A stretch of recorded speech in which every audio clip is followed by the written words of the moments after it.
So thank you everyone for joining us here today at B&H. This is really exciting for me to be here. I'm a recent transplant from Canada to the United States, and I'm living in Connecticut now, just a little bit north from here, so it's really fun to be able to live next to the coolest city on the planet.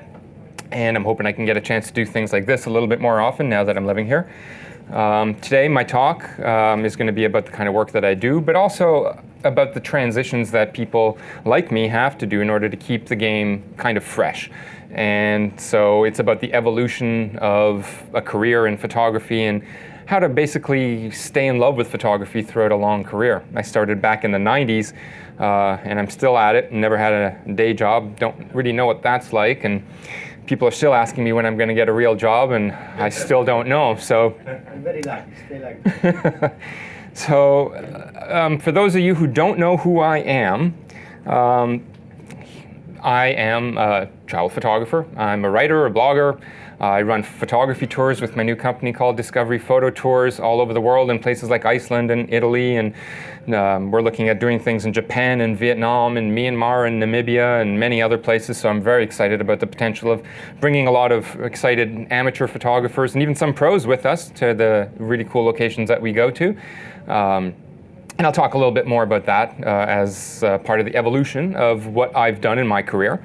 I'm also a brand ambassador for wonderful companies like Fujifilm, who is sponsoring this event here today. And so we've got a whole bunch of the very cool Fujifilm gear here to share with you guys and talk to, if you have any questions later on after the presentation, happy to answer any questions you have, including about the really exciting new medium format GFX that's just been announced and will be shipping extremely soon.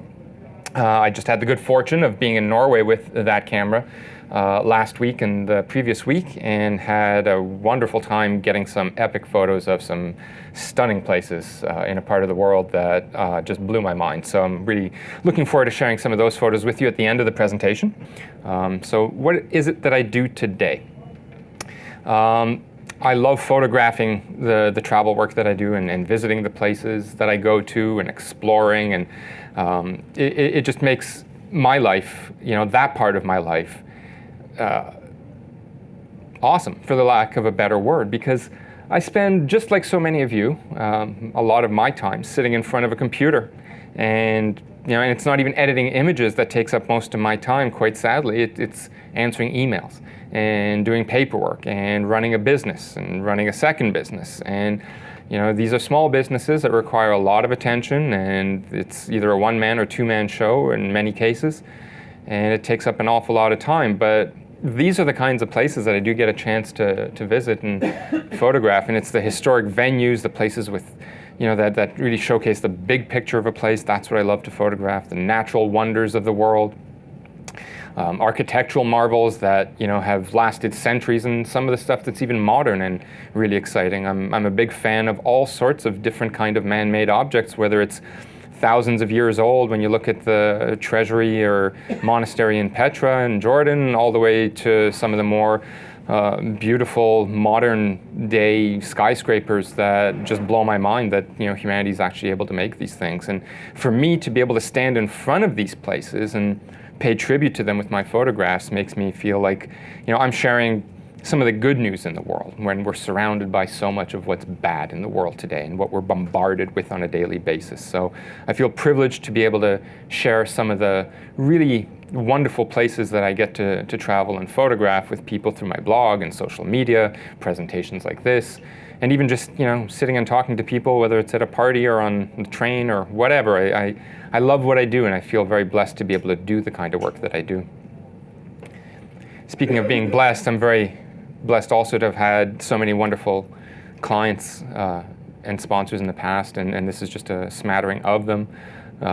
It's been a long career. I started back in '91 working as an assistant photographer, like I said, and that was back in Montreal in Canada, working for fashion photographers, and it was fun. I got a chance to really get a sense of what it would be like to be a photographer when my sister was modeling in the 80s.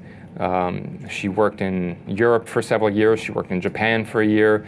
And this is pre-internet, so we were still writing long-form letters and putting postage stamps on it and waiting weeks to get them back and forth in terms of our correspondence. And it was really cool to see my sister doing these really fun things and hanging out with rock stars and going to all these parties, and I was still in high school, and all my friends were jealous of her, as was I. And I thought, oh my, that would be a cool gig one day to be a photographer that gets a chance to shoot models, and actually got a chance to do that, so that was kind of cool. So on to the presentation. The Art of Reinvention, redefining who you are as a photographer. So in the course of my career, and again I say, I started in 1991 working for fashion photographers in Montreal. I never for a moment thought really that this could even be a long-lasting career. It seemed to me that it might be a stepping stone to something else. In fact, when I first got into school, I went to photography school for 2 years out of a 3-year program and quit, realizing that I was learning more on the few days that I had been assisting with other photographers than by actually doing the school projects that were being given to us. And while there are some very good photography schools, especially here in the United States, I didn't see that the case, back home in Montreal where I was from. And it was a little bit discouraging. So what I thought was I would get my base in photography, get an understanding of optics, get an understanding of framing and how to work with cameras, and then move on into cinematography. And then I realized I hated school. So I decided that after 2 years, getting a taste of working in the real world, getting a chance to work with successful professional photographers, gave me that opportunity to get an understanding of what the business was like. And that's one thing I think that I can give as advice to anybody who wants to get into photography, especially at a younger age, is if you're interested in doing this, it's a trade. And what we used to do with trades is we used to have apprenticeships. Didn't go to school. There were no schools for these kinds of things. And you would work with a master. And even back home, I know in Australia, they still have the designation of master photographer. In Quebec, for decades and decades, there was maître photographe, and that was a very high standard that you'd have to achieve in your work in order to be bestowed that honor. And we don't have that anymore today. And I think that's kind of good, but it's also kind of sad in a nostalgic kind of way. I don't think we need anyone to give us designations now. I think we need to know that we're at an epic point in photography where the best work that's ever been produced is being produced today. And more of it is being produced on a daily basis. I think it's in the first 100 years of photography, more photos are being taken now in it's either 1 day or 1 hour on the planet than the first 100 years of photography, all photography combined. And that's kind of mind-boggling. So there has to be some pretty epic stuff coming out there. With that amount of stuff being shot, there's also an awful lot of bad stuff out there. But that's our challenge as professionals, is to rise above that and always challenge ourselves to do better. Most of the really good photographers I know that are friends of mine, they hate their work. As soon as they shot it, they don't want to look at it. They're disgusted by it. It's so you ask them so how'd you do? Good shoot? And it's I don't know. Nobody wants to talk about it. The people that say, oh, it was brilliant, I was awesome. It's kind of like bragging about having big hands. And in the end, it's about the quality that you produce. It's about pleasing your clients and your audience. And if you're just doing it for you, that's great as an amateur photographer, but as professionals, we have people to answer to. And we have to know that there are certain criteria that we have to meet. And being a professional means that you have to do that on a consistent basis, and you have to do it each and every single time that you're given an assignment. So there's that kind of a challenge to this kind of work, and that to me is a motivating factor in wanting to stay in a business that keeps pushing me to the next limits and working with new and exciting equipment all the time. This really is a golden age of photography. We live in an age where we have the best computers, we have the best software, we have the best cameras and lenses, and we're able to control 1 pixel at a time. I remember working in the darkroom, with chemicals in my hands and walking out of the darkroom at the end of a 10-hour shift smelling like death and just wanting to sleep for a week. It was not a fun experience, and I don't want to go back to that ever. People say, don't you miss film? No, I don't. I never want to go back to it, but that's me. There's some people that might want to. I love digital. I think this is the best time ever to be a photographer, and I try and celebrate that. So some of the quotes that have inspired me and kind of talk a little bit about what this presentation is all about. Now, the secret of change is to focus all your energy not on fighting the old, but on building the new. And that's really true. So much of what I've done in my career has been basically something that I thought that would be the last thing I do in terms of the style of photography I'm shooting. I love this. I'm never going to change it. I'm going to get to be as good as I possibly can at it, and I'll do it forever.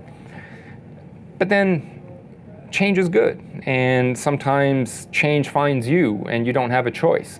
And I'll explain a little bit more about that in the next little bit as well. But it's good to be open to the change that presents itself to you, because those people that hold on to the past, I think, stay in the past in many ways. And a lot of the people that fought the digital revolution back in the mid-2000s stayed stuck on film, or were too arrogant to think that they could move forward as professionals and that they wouldn't have to. But that young crop of photographers that was coming up after them was so good.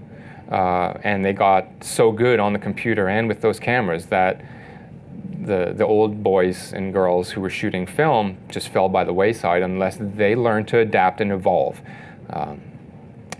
You're only one decision away from a totally different life. I love this one. I mean, that's true. It's like, what does it take to make change in your life? A decision. It's not going to be easy. No one's going to promise you that this is going to be the path to salvation. But you know what? If it's not the thing that you wanted to do, if it's not the thing that ended up being that thing that elevated your heart to the point where you fell in love with what you're doing all over again, then change it again. It's making decisions are easy. Implementing them is the difficult part. And so you have to have that perseverance and passion for what you're doing in order to be able to move forward to the next step. All change is hard at first, messy in the middle, and so gorgeous at the end. And that is so true. It's those people who actually get to the end that get to actually experience that gorgeousness at the end. And it is hard work. And people who look at what I do or what my colleagues do in terms of the travel photography, and they see the social media posts and feeds and the blog posts, they don't realize that it's not all just that kind of a thing. There is a lot of mess. There's a lot of hard work that goes into this. I work 7 days a week, as do most, if not all, of the people that I know as a rule. But you don't count your hours. You can't, because you'd go nuts if you actually did, I think. And it's good to be able to, be in that situation where you're not even thinking about it, that you like it this much, that even the bad parts, like I was talking about, like doing my taxes or the paperwork or the emails, that needs to be done, and I understand that, and that allows me to do the kind of work that gets me out there in the field and traveling and photographing beautiful places and wonderful people and having these epic life experiences. So I feel really lucky to be able to do that. Would I like to be able to alleviate a lot of that kind of stuff and put it to the wayside and find an assistant? Or, yes, that hasn't happened just yet, but I get emails almost on a daily basis of people saying, I want to assist you, and it's like, I'd love for you to assist me. I just can't afford to pay you.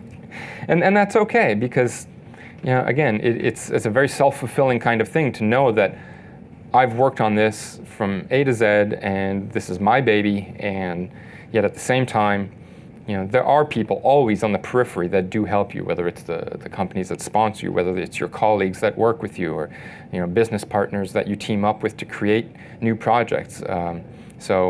I do prefer working in a team environment, but really there's not too many subordinates. It's more peers that I tend to work with. So I think that's even nicer, because it's people who are on your level that get a chance to really influence you as well, and you can learn from them as much as they can hopefully learn from what you do as well. And here we go. Making a big life change is pretty scary, but it's even scarier, regret. Like, who wants to be on their deathbed and say, yeah, I wish I could have, answered more emails or watched more TV or spent more time on Facebook? I don't want that. I want to find those ways to get away from that kind of stuff. And I don't have cable, haven't had it in 10 years. I still watch Netflix once in a while and things of that nature, but everyone needs a diversion. But I seriously just want to find more ways to be able to get out there and see the world and have camera in hand, and then be able to, you know, share that with people and have fun stories to tell. And even if they're just stories I can tell myself in my head, I think that's, you know, I want to live that life and I want to have it. And so the last one in red here is great things never come from staying in your comfort zone. And oh boy, did I ever learn that. And I'll have a lot more to talk about stepping out of your comfort zone in a little bit here. So where did it all begin for me? Assisting, like I said, in small jobs. I was working for modeling agencies in Montreal and then in Florida, doing, you know, portfolios for models. And that was fun. I was in my early 20s. I was meeting pretty girls and getting a chance to, you know, quote unquote, live the life. And all my friends were jealous of me and would never tell them, you know, all the bad parts of the things that were happening, and the fact that, you know, really the models had no interest in assistant photographers. They wanted to date the clients who had the millions of dollars, and who can blame them? But it was fun. Working in fashion was a lot of fun, actually. It's a group dynamic. You're working with hairstylists and makeup artists and models and photographers and assistants and set stylists and all sorts of cool things like that. And you're traveling a bit, and, you know, you're shooting swimmer on a beach one day, and then catalogs in a studio the next, and then at a mansion the next day. And we had a lot of fun. And the people that I worked with were really dynamic, exciting people that kept it fresh. And it also allowed me to expand my horizons a little bit in terms of, you know, my cultural understanding by traveling a bit, and also working in the fashion industry got me a chance to work with a lot of gay people. And I'd never had that, coming from a Catholic background, going to Jesuit school, and, you know, that was something that was very foreign to me. And then realizing that, hey, you know, these people, they just love what they do, and they're just regular folks, and you know, they just do things a little bit different in some ways. And I had some wonderful friends of all kinds in the fashion business, and I still have a lot of them today that I keep in touch with. And I do miss it a little bit, but you know, I love what I do today. So while I did enjoy doing the fashion work, it did fade fast to me. The interest in working with these teams always stayed very high, and I thought it was an exciting thing to be able to continue to work with these teams of creative people. There was almost like a celebration at the end of each shoot that we'd have, when we knew we created something beautiful, and the client would be happy and we'd be happy. I mean, I even had clients, you know, at the end of the shoot break out a couple of cases of champagne for everyone, and just to say thank you. And I missed the boat on those kinds of things, because in the 80s, from what I had heard, I mean, the parties that they used to have after shoots and the money that was being made was just astronomical. And then, you know, I always seemed to hit that recession or depression just at the point where the industry starts to take a bit of a nosedive. But, you know, it's kept me fresh and on my toes, and it's allowed me to have some cool changes in my career. So the friends that I did have, like I was saying, the makeup artists, the models, the stylists, I still keep in touch with today. They did help me a lot in terms of building my confidence as a young photographer. I've always looked, especially when I was younger, much younger than I am, and that was a very challenging thing, to be able to get your foot in the door with clients who wanted to hire people who obviously had more experience. And I remember years later having actually it was the Weather Channel, when I was doing more commercial work. They contacted me after seeing my website, and all of our correspondence had been over email. When they finally came to Montreal and got off the plane, I picked them up. They did this double take and looked at me, and I was in my late 20s, probably looked 19, and they were like, "Oh my God, what did we just get ourselves into?" But that was actually the client who broke out the champagne at the end of the shoot. It was a brutal shoot. It was minus 25 degrees, shooting for about a week. And we couldn't have asked for colder weather, but we nailed it. And we were still shooting film at the time and trying to shoot Polaroids that were freezing while you were trying to open them. And it was one of the most challenging jobs I've ever shot, but one of the most rewarding as well, because it gave me a lot of confidence in order to be able to, you know, move on to bigger and better projects as well. So what happened in fashion? Well, to me, you know, I've always liked the beautiful side of photography. I love looking, you know, at photographers like Peter Lindbergh and Patrick DeMarchelier, and how they made women look spectacular and happy. And then all of a sudden there's this like heroin chic thing where everyone was starting to look depressed and miserable, and that was the new trend, and I just could not gravitate towards that, and I found it really sad. The poor models were starting to look anorexic. The clients, my God, I had some that just I could not stomach, and vice versa. And they took advantage of the girls, they took advantage of the teams, they didn't pay people because they knew that they had the money to fight you if you ever dared to sue them. So all of this kind of stuff just made me sour a little bit on the fashion end of things. And while I still think a lot of the best photographers ever have and still do shoot fashion, it's a tough gig. And I see actually a couple of pictures here up on the side screen. There's Lindsay Adler. And I love her work, and I think that when I see people who can make men and women look that good and that stylish and that classy, I wasn't going to be able to achieve that because my heart wasn't into it anymore. And if that's the case, move on. So say hello to stock photography. While I was in Montreal, there was 2 photographers that I worked with as an assistant who really inspired me and allowed me to have a vision of what I wanted to do as the next step in my evolution as a photographer. And they were working for a company in Toronto called Masterfile, which was one of the biggest stock photography agencies at the time.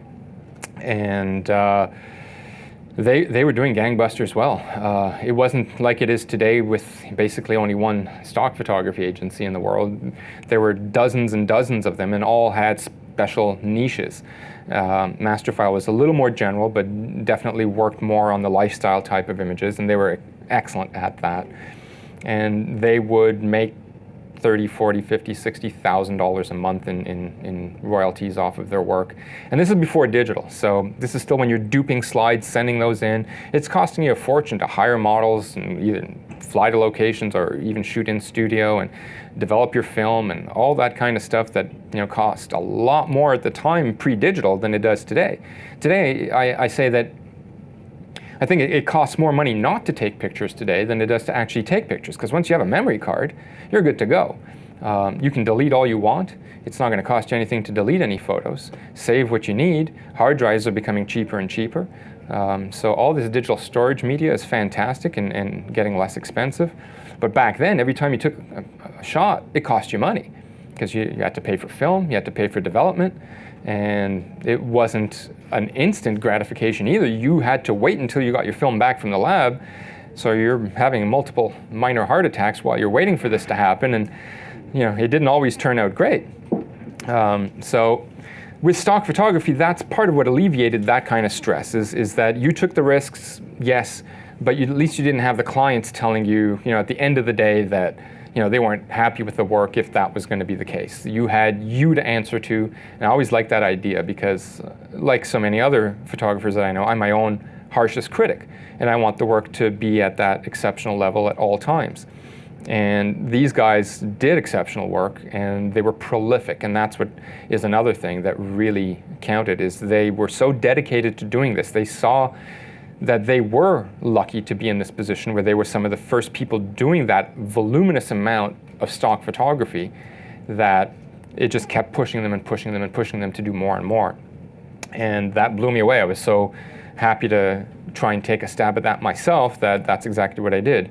And you got a chance to, with stock photography, to shoot all kinds of people from, young children to teenagers to older people to every single race that's out there. And this was one of the cool things about stock photography, is they embraced this kind of thing.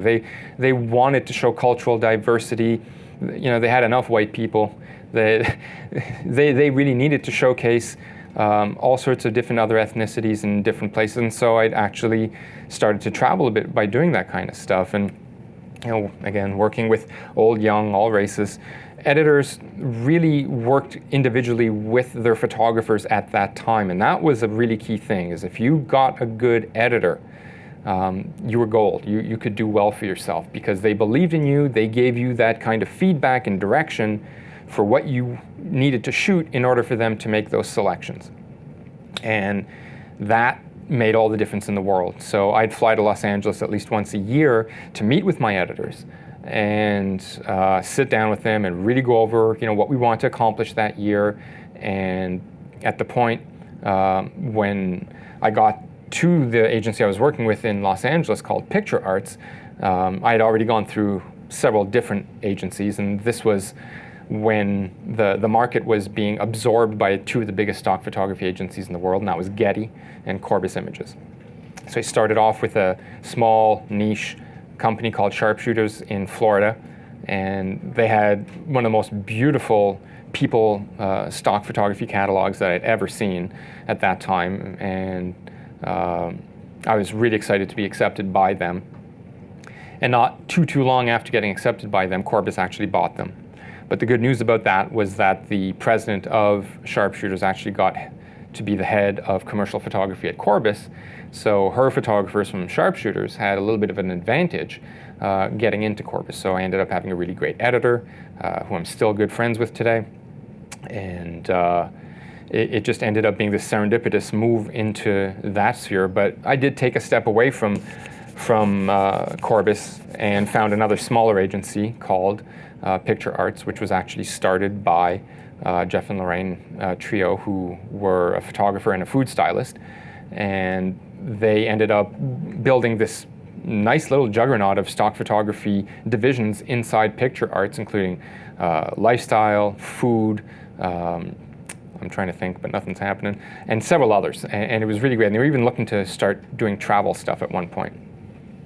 And just like I was saying earlier on about getting to the point where I was getting into something just as that gravy train was ending, this kind of was the same thing that happened here. So Picture Arts got absorbed by Jupiter Images, which was at that point in time the third largest agency in the world.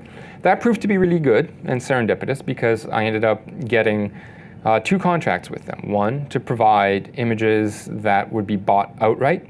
And so I know a lot of photographers have a problem with giving up their copyright on things. I did for the longest time until I sat down with the president of the company, and she just said to me, Ken, here's the contract. I'm like, ooh, you're offering me what?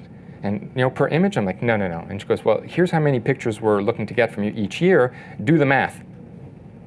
Math is not my strong point. But once doing the math, it made much more sense to say, yes, thank you very much, especially on images that are going to be dated. So people images, especially of people that I don't know, that don't have any sentimental value to me, who are wearing clothes that may become dated, all of that meant that these photographs had a shelf life. And in a few years, perhaps may not be that valuable anymore. So take the money and run while you have the chance. And I still was able to do work on my own that I kept all the copyright on. So I had kind of the best of both worlds. The images that I got a chance to do for Jupiter Images in that sense, I was able to fulfill my contract in 6 to 8 months. And those photographers that weren't able to fulfill their contracts to get the numbers they wanted, I was actually able to get the balance of their contracts and fill those. So that felt really good. And what I would do is, I'd go down to Mexico, and I'd hire talent down in Mexico. And it was much less expensive to fly my assistant and a producer down with me, and work with local people and local scenes and do that kind of work, as opposed to trying to do it in North America, where everyone has their hand out for a lot more money, and there really isn't that much to be made at it. So you have to find ways to skirt around, and it's not like I wasn't paying anyone, but the people who I was paying were very happy with the price I was giving them. And we ended up also helping them, get more photos for their portfolios. So it was a nice trade-off. But it wasn't easy because this is all self-funded stuff, and it would cost me tens of thousands of dollars each time I'd fly down there to produce these shoots. And that would give me a big ice pit in my stomach, thinking, oh my God, today, my models showed up 6 hours late or not at all, and every minute that goes by is costing me money in terms of paying my team and everything else. So it was working with people who are not necessarily as reliable, but you get what you pay for. It was still a fun experience getting a chance to be working in Mexico, which I did probably about 6 times, I think, on these 2-week shoots. And again, I just learned a lot, not just about doing this kind of work in the stock photography world, but about myself and about business and about how to make this as efficient as possible. And that certainly helped me in my evolution as a photographer. And one of the things I started on at the beginning of my talk was saying that if there's one piece of advice I can give to any young photographer, it's not get a better camera, it's not take photo classes, it's take business courses. You know, you want to do this as a job, you're going to be working out there with people who are sharks, and they know exactly that you love what you do, and you do it for free. And so many people do it for free today, and this kills me, but you don't have to. If people stood up for themselves and understood that their work has intrinsic value, and that value is passed on to the clients that hire you to do this stuff, then having that business savvy is going to be able to help you negotiate. And if you're not good at that, pass that on to somebody else. And I've done that in the past too, where I've had contracts that I just couldn't fathom dealing with the intricacies of, because it really involved a lot of negotiations on rights. There was a lot of different factors. There was a big amount of shooting in a lot of different places. And in the end, I hired someone, paid them 15% of what the total would have been, but they got me 5 times what I could have ever thought I would have got myself. Because I think as artists, we don't respect ourselves nearly as much as a business person who's representing you would.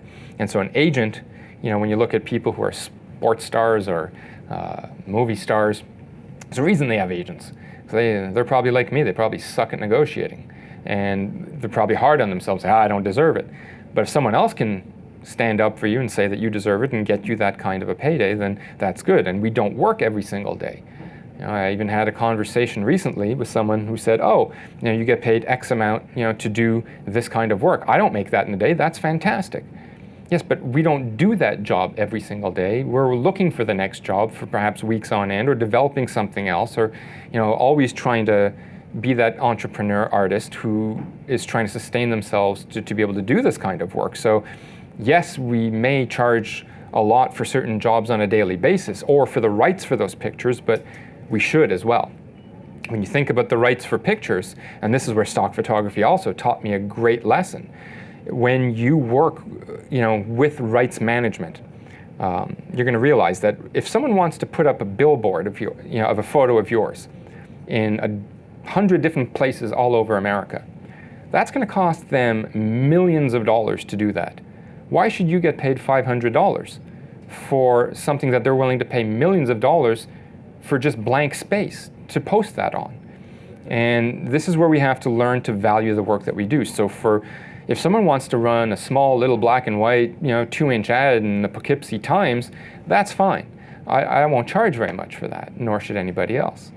But if they want to do a multinational billboard or magazine, ad campaign that's going to run in 10 different magazines, and those magazines are charging between $50,000 to $100,000 per page per month, again, this is what it costs to be able to advertise like that. So value yourself, get a chance to understand what the value is of the license that you're being asked. And saying no is a very powerful word, and it's a very empowering word. You may walk away from money, but you know what? You'll walk away with your self-respect. And if you say no enough times to bad work, people will start valuing you. If you say yes to really bad offers for your work, you're going to be known as that cheap guy or girl. And they're going to come back to you each time. And when they do finally have a budget, they're going to go to somebody else, because that person had the cojones to actually stand up for themselves and say, no, my work is worth this much. And just because they say it, it becomes a truth. And if you say my work's not worth that much, which is basically what you're saying by accepting a much lower value for your work, that's what you're worth. So you got to value yourself and understand that we're just like anybody else. We have to be able to put money away for our futures. We don't get pensions. We don't get, health and dental and all sorts of benefits. We have to be able to sustain ourselves in a way that is like any other entrepreneur and small business person. And that's still the backbone, of the workforce, both in Canada where I'm from and the US here. So we do have to understand that, yes, we're artists, but we're business people too. And standing up for yourself, there should be no shame in that whatsoever. And so, yeah, doing the kind of work in Mexico, again, I started to believe in myself more and more, and I saw that it wasn't just doing photography that made me feel good about the work that I was doing. It was about doing the business negotiations. It was about working with the right people and vetting those right people and getting a chance to work again in teams of people that excited me and got me motivated to get up bright and early in the morning and shoot all day. And at the end of the day, understanding also how to delegate the work to other people is extremely important, because that leaves me more time to be a photographer. If I don't need to do all the pre-production and post-production on this stuff, I'd much rather be standing somewhere with a camera in my hand than trying to book, the rights to be able to work on a hotel beach or in a beautiful home or wherever else that we're going to be doing that. And so we had producers doing this kind of stuff for us. And the cool thing is that they love their job too. So work with people who love their job as much as you love yours, and you're going to build a really great team of people that are going to create some cool stuff. So, again, going on the road and working in these locations, it was a roller coaster. There was ups and downs, and like I said, there were days where models wouldn't show up, but then you make that be something that actually works for you. You, instead of sitting there worrying about the fact that people didn't show up, go out and scout or go and shoot some stuff that isn't what you thought you were going to shoot that day. You don't always need people in your shots. And then we could even scout more that day. And we found people just by walking down the street and having business cards and a little explanation in Spanish on a piece of paper that we'd hand to them. And our producer spoke, several different languages, including Spanish, and she was able to rattle off, something fast enough that people would get excited. And especially we saw, young families that had children. The parents would be so flattered that you'd want to actually take their photos, and especially with them, and they knew that they were going to get really nice photographs out of it. It's a nice trade-off, and to a good degree, I miss that kind of work too. Each stage of my career, I think I miss part of that work because I wouldn't have been doing it if it wasn't fun. And that's what this work has to be in the long run. It has to be fun, or else why would you want to do it? Then there are good paydays. This is one shot that ended up being a Visa ad. And one of the cool things about stock, or maybe even not so cool things, is that you don't really know where your photo is going to end up. I was actually on a plane, I can't remember where I was going, and I opened up the airline magazine, and this shot was a double-page spread for, I think it was like Capital One or Bank of America Visa. And I was like, what? And then I got my statement at the end of the month, and I was like, yeah, that's good. And stock can pay off, or could. I'm sure it still does, and I still do make some sales, but not to the extent that I did in the past. But I've made sales as low as 6 cents for rights-managed licenses for commercial use, all the way up to $25,000 for a single image. So, that's a pretty wide gamut, 6 cents to $25,000. And this too is another thing that you can try and license all your work yourself, and you can take all that responsibility upon yourself and build these great websites where you have incredible SEO, and actually PhotoShelter will help you do that, and that's one of the ways that I'm able to gain traffic and get license offers all the time. But at the same point in time, I think it is important to have some of your work, if you're doing this kind of work, represented by an agency or several at this point, because it takes that workload off of you and work to your strengths. You're a photographer. Create more volume. Don't fall too much in love with your photographs.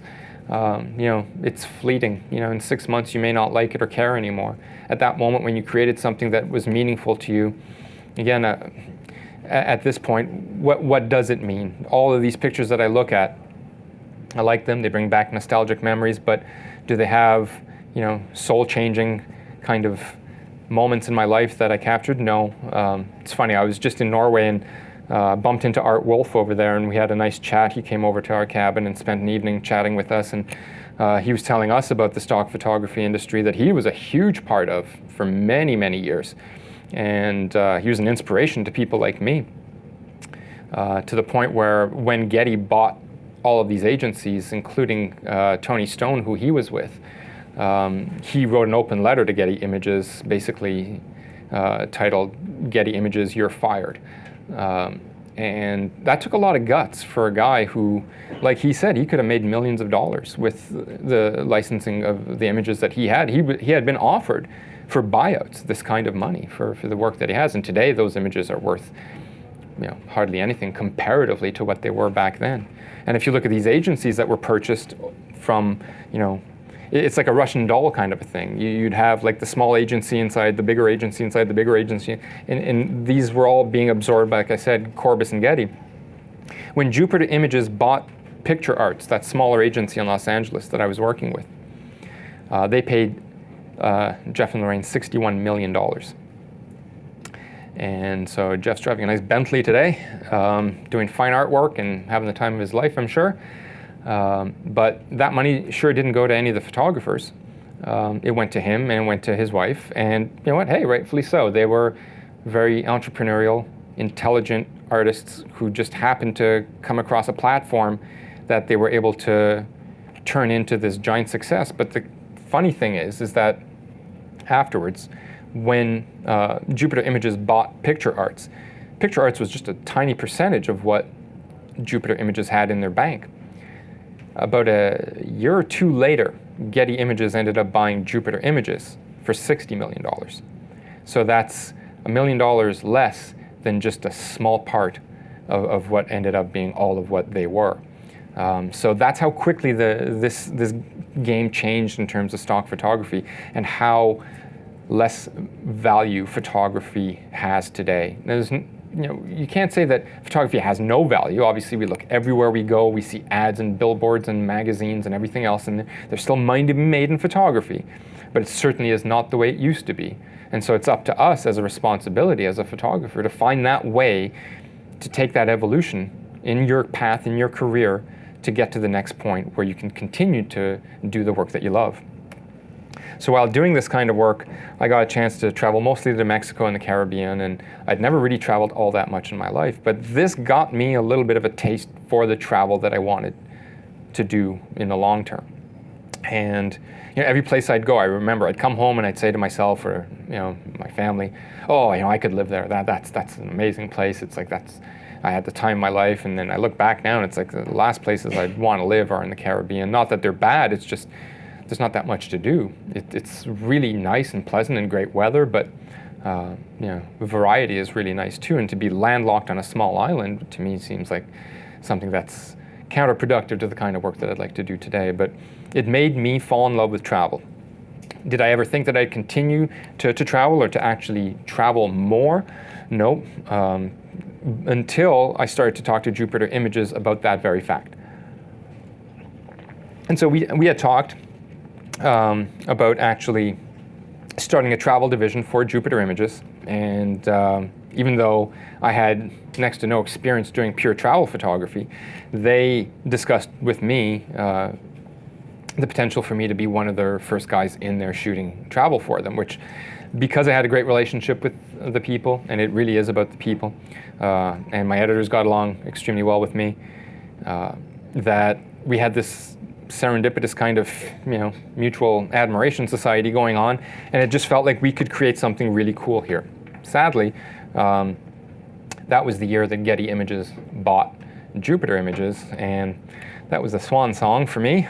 2008 was the year, which, like for so many other people, ended up being a pretty horrible year in terms of the global economy. I think we all remember that, right? It's a couple of bad things happened.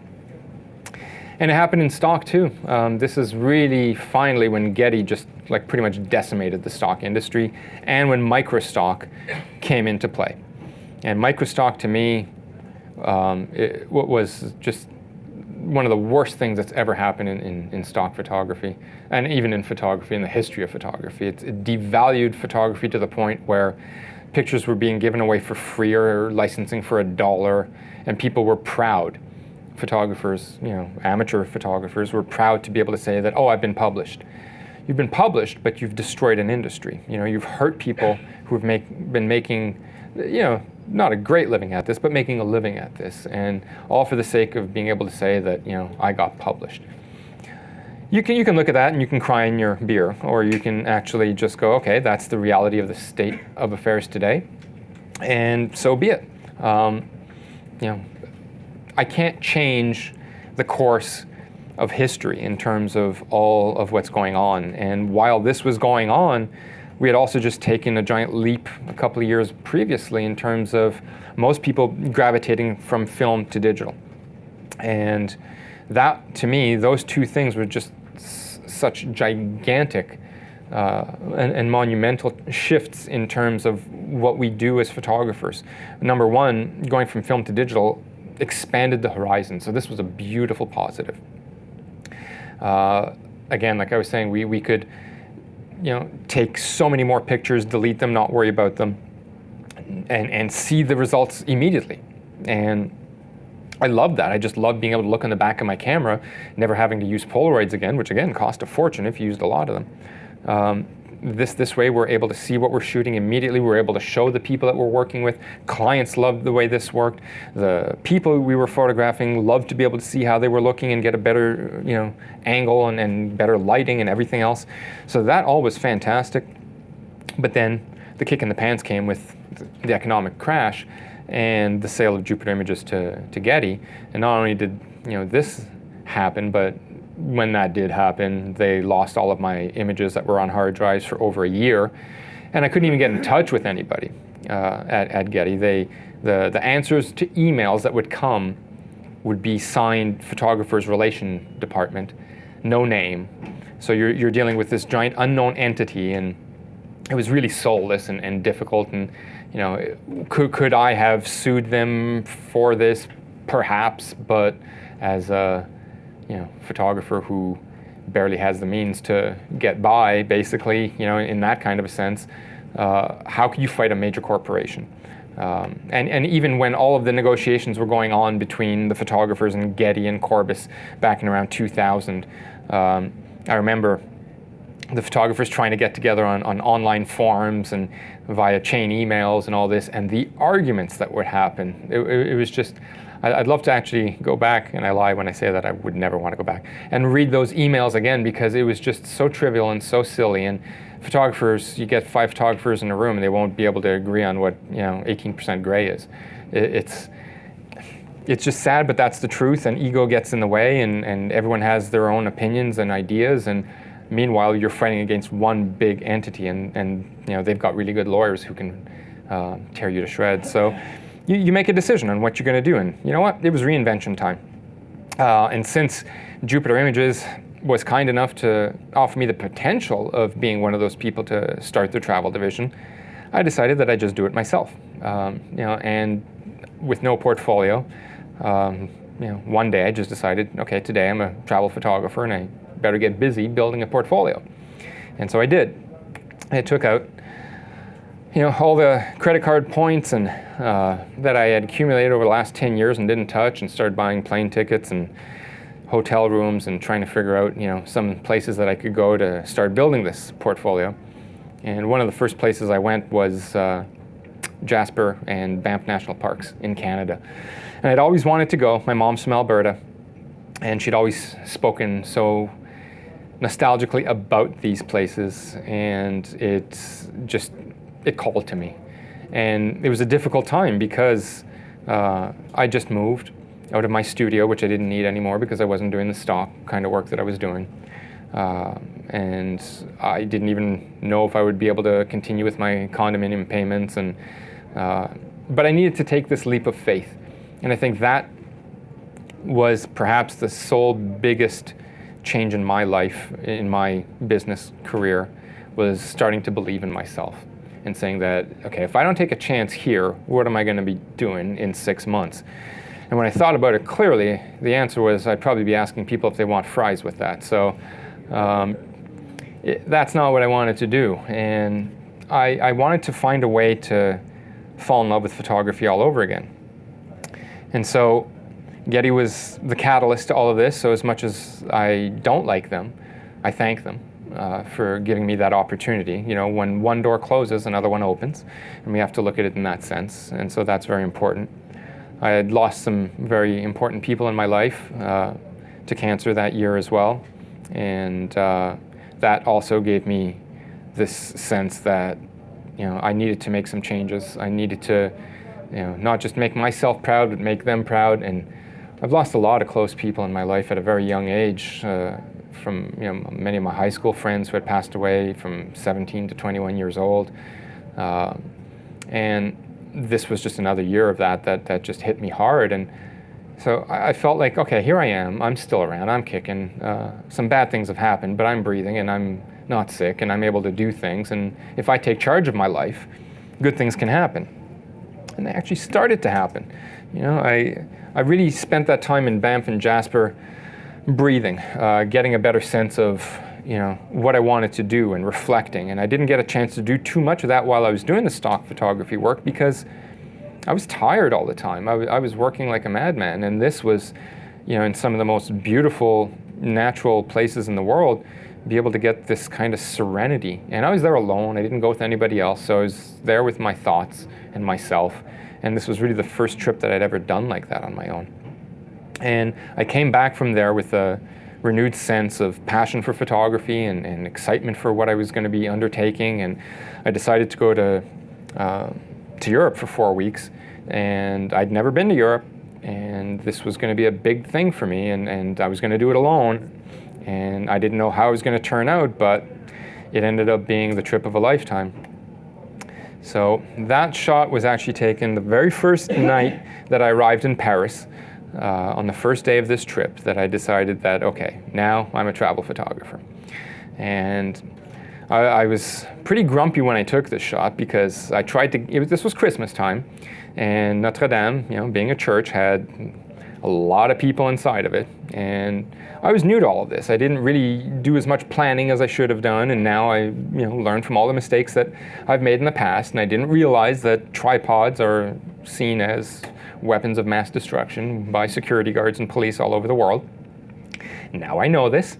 So I just nonchalantly walked into the cathedral with my tripod, set it up, started to try and take some pictures, and within a few seconds I had 3-4 security guys jump on me and escort me kindly out. And I guess my Quebec French didn't impress them too much either. So that was just a very eye-opening experience into what was going to come in terms of the challenges of doing this kind of travel photography work. But at the same time, I walked outside and I looked at the front of the building. I thought, okay, if I can't shoot inside to start, I'll shoot from outside. There's this horrible Christmas tree that was still in the crate that was kind of lopsided and leaning over, so I couldn't really get a good angle from the front. I was feeling really discouraged, and I started to walk over the bridge across the Seine River, and I just looked back over my shoulder and I said, what the heck, one picture. And that picture ended up landing on the cover of National Geographic 2 years later. And that was pretty much the first shot I took as a travel photographer. So I don't know if anyone else has that kind of story, but I think that's really cool, and one of the nicest things that's ever happened in my career. So I think someone out there is a guardian angel to me and has been looking over my shoulder and walking me through this path and guiding me and nudging me gently along the way in order to be able to do those things that ended up being serendipitous and worth doing in the end. And it's not one of my favorite pictures of all time that I've taken, for sure. In fact, it's an older, crunchier HDR picture, and I don't think at that point National Geographic had ever had an HDR picture on the cover. But there you have it. Like the caption says here, dreams do come true. And how many people in their lifetimes get a chance to say that they've had a cover of National Geographic? And I feel like that, again, was just this thing that turned around and gave me so much more confidence in order to be able to start doing the things that I wanted to do. And that meant approaching new clients and tourism boards and travel companies. And I started writing prolifically on my blog at that point. And I started to really be active on social media. And the nice messages I got when I did post this on my blog were so heartwarming to me. It made me feel like I really was on the right path and that I was doing something right. And to have that validation for what you do come from the outside and not just from yourself, that's what matters in the long run. I mean, I can look at these pictures and love them all I want, but I'm just like any other artist. I want people to love what I do. I want to hear those nice accolades. And I want, not just that, but I want to inspire other people to have that confidence to get out there and do this stuff themselves. And it takes time to get to a certain level to do the kind of work that you love, or if you see other photographers whose work that you like and want to try and emulate that, start now, because that's the best time to start. You can't start 5 years ago. You got to start now and get better at it and practice. You can't be a virtuoso violinist by leaving the violin in its case. One of my favorite quotes is from an Italian violinist, and forgive me, I forget his name, but he said, Genius. They call me a genius. After 40 years of practicing 10 hours a day, now they call me a genius. And I think that's the case with anyone who gets good at what they do, whether you're a race car driver or a photographer or a virtuoso violinist. I think that it's what you put into it that's what you're going to get out of it. And it ain't always going to be easy, but it sure can be rewarding. I've had these incredible moments in my life where I've had the opportunity to see things that very few people get a chance to see, and I want to continue that for as long as I possibly can. So this is a shot in Venice in 2009 when it had just snowed. Oh, sorry, Florence. You are correct. Actually, I wasn't even in Venice at that point. So yeah, and I mean, my God, I walked to the top of the cathedral that day, and it was icy, and they have this little rickety railing up there, and there's maybe a half dozen people up there, which was fantastic because as a rule it would be crowded, but it was just a slushy, snowy, terrible day in terms of the weather. But I got a chance to get up there and see what looks like this little gingerbread house city beneath me with this beautiful snow. And it wasn't just that moment standing up there that I'm going to remember for the rest of my life, because I had a wonderful conversation with a young American couple who were traveling the world at that point. And I remember I even cried talking with them up there, having this really deep talk about life in general. And it just felt like, this is why I travel. This is the moment that I want to live over and over again with different people. And I remember walking around in the city that day and seeing grandparents and grandchildren having snowball fights. And this had never happened. Like, that was the first time it snowed in, I think, 25 years in Florence. And to be able to be a witness to that, and I didn't have to take 100 pictures of it to have it be memorable, because now just looking at this one brings back all those wonderful memories flooding back in. And that's what makes this part of the work that I do now so special. Again, seeing these marvels that I could only dream about or see in pictures that I didn't take either online or in books previously just blew me away. Going to Rome and seeing these churches one after another that are incredibly ornate. And like I said, I went to a Jesuit high school when I was a kid, and so had strong Catholic influence. But the church to me now, I've stepped away from the church and I don't really believe in that, but I'm still grateful to the church for being the entity that funded the arts for so many years. And so when you're in a place like Rome, or especially in Florence, where the Renaissance really, where the masters lived and painted and sculpted, all this work was commissioned by the church, and without the church we wouldn't have that today. There's a lot of bad sides to religion, but there's, I think that, to me, I'd like to take the good sides from it and say that this is like this church. And if you're there and see it and walk around, and the marble and the intricate details in every last little nook and cranny in these churches, absolutely blows my mind. But, I wouldn't have been able to take this shot unless I'd been a little stealthy, because again, as I said earlier, having tripods and dealing with security was something I had to learn to deal with. And so here I was in Rome, and dealing with a security guard who I was trying to stay behind the column while he was on the other side of the column with my tripod, positioning it just until he got to the point where I could put it down, take a few quick shots before he actually did catch me and tell me that I couldn't do it, which is kind of silly because there was hardly anyone there and I wasn't doing anything bad. I'll always respect, security and police who ask me to put a tripod away, especially if I see that it's a high traffic area. And people can get hurt or trip or whatever, and that's fine. But in these places, I scratch my head because it breaks my heart knowing that I may not be able to get a beautiful photograph of an incredible place like this. So you learn to deal.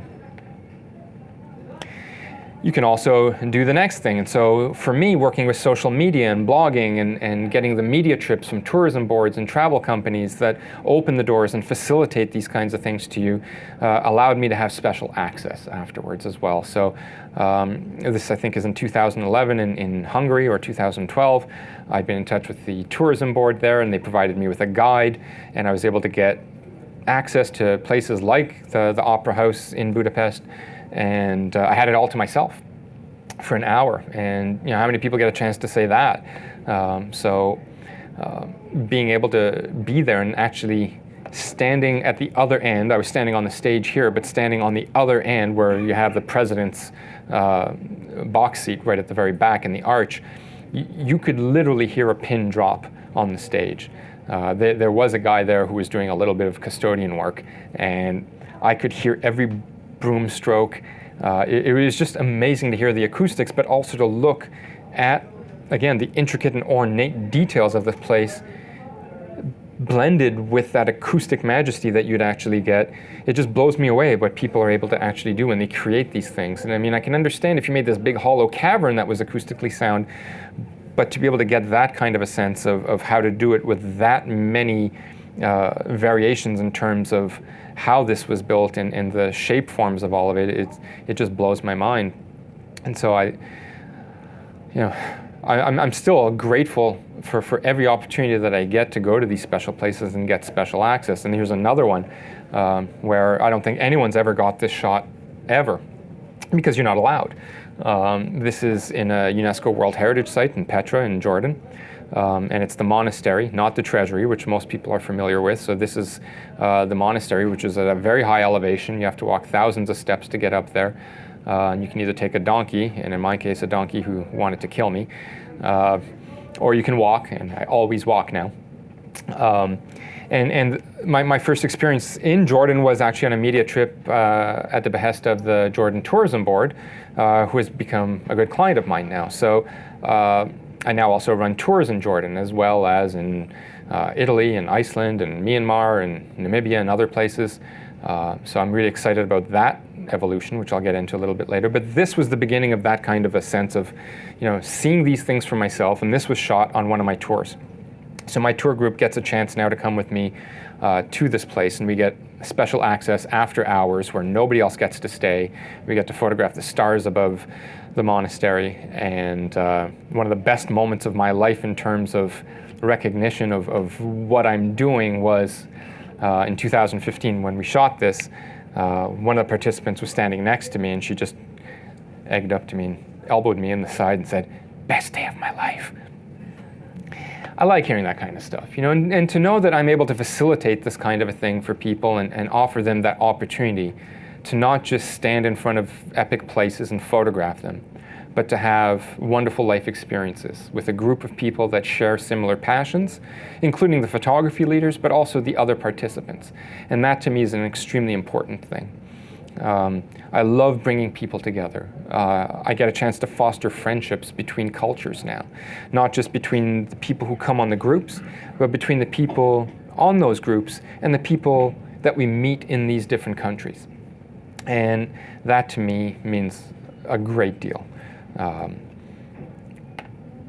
Here's another one. Again, during the daytime, we're going to have hundreds and hundreds of people, if not thousands of people, mulling about in front of the treasury here. And if you may have seen the treasury, if you haven't been to Jordan yourself, you may have seen it in films like The Transformers or Indiana Jones. And the irony is they always try and tell you that there's something behind the treasury there, that it's this great big palace behind it or something, and there's nothing.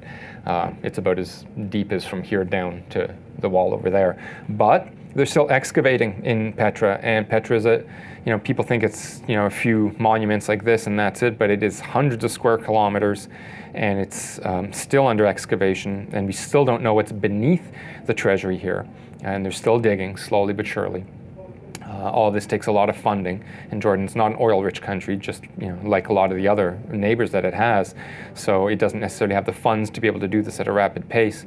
And I don't know if you guys saw, but last year, and this is kind of cool because drones are becoming so prevalent today, there's drone footage showing this massive structure in Petra that they haven't excavated, and that just means that that's only perhaps one of the rest of the buildings and artifacts that are going to be uncovered in years to come. And I can only imagine with better aerial imagery and better excavation tools what we're going to be able to find in these places, because this is a civilization that dated back to the times of Jesus Christ and Julius Caesar. So, and that's literally the treasury dates back around 2,000 years, head on.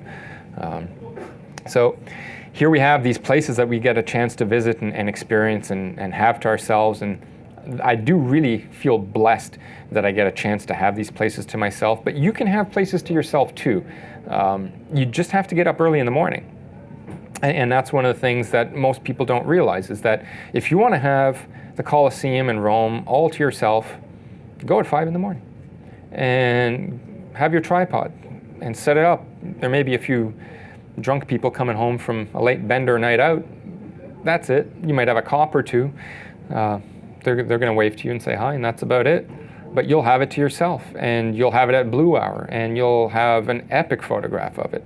And the same thing can be, for so many of the World Heritage sites in the world.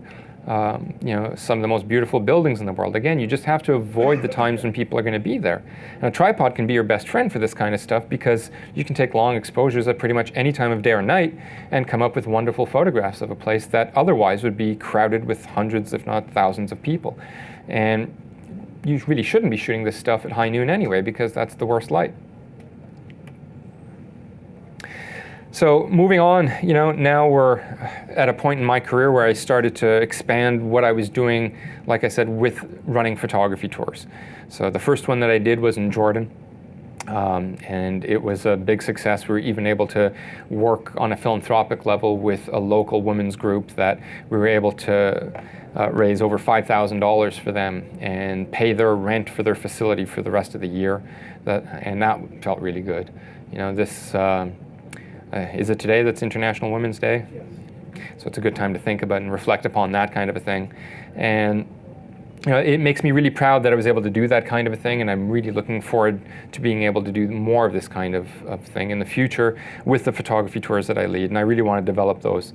So last year I launched a company called Discovery Photo Tours with a business partner of mine, and so we're starting slowly and surely to build these tours in the places that we already have the knowledge, and our photography leaders do have the knowledge.